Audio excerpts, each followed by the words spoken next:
Cook Hayes, our founder here at Spiegel Grove, wanted every aspect of the grounds to drip with historical importance, including the entryways. So he was on the lookout for gates that were historically relevant.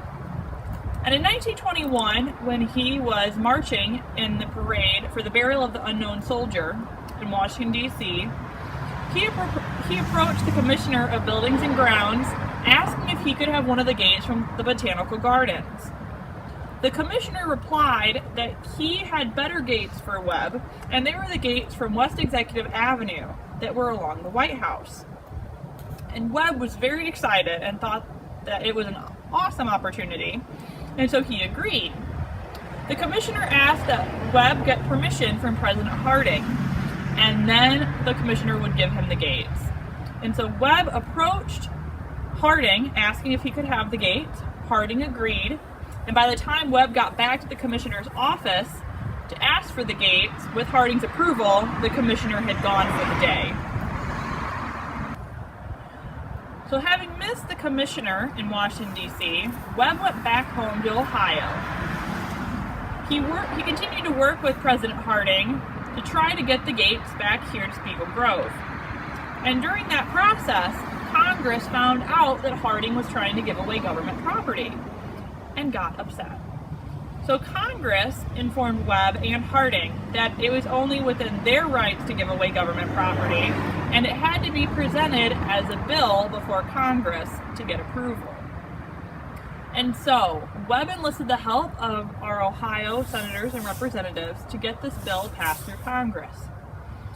However, this bill was a private bill and not a public bill, and so it would only go on the floor certain calendar days, and if anyone at all said that they did not want to talk about the bill that day, it would get pushed over, moved on, and they wouldn't talk about it until the next approved calendar day.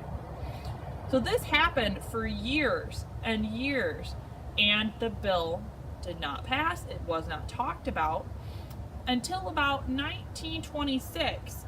The bill started getting talked about with Congress again. But by this point, suddenly, everybody wanted the White House gates, not just Webb. Representatives and senators from New York, from Indiana, from Washington State, all wanted the gates for themselves. Other senators and representatives didn't even know what the gates looked like or where they were located on the property. And so, there were epic battles in Congress over these gates.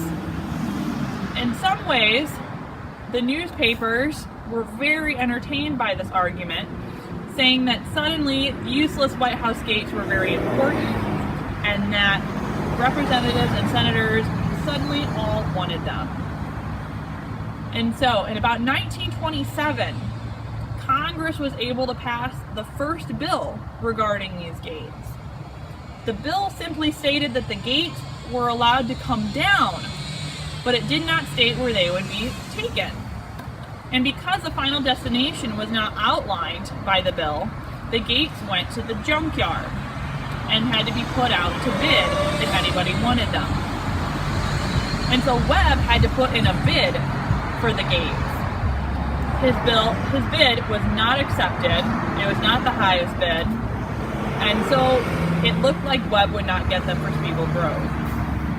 However, the Ohio senators and representatives were hard at work trying to get another bill to pass that would give the gates to Spiegel Grove.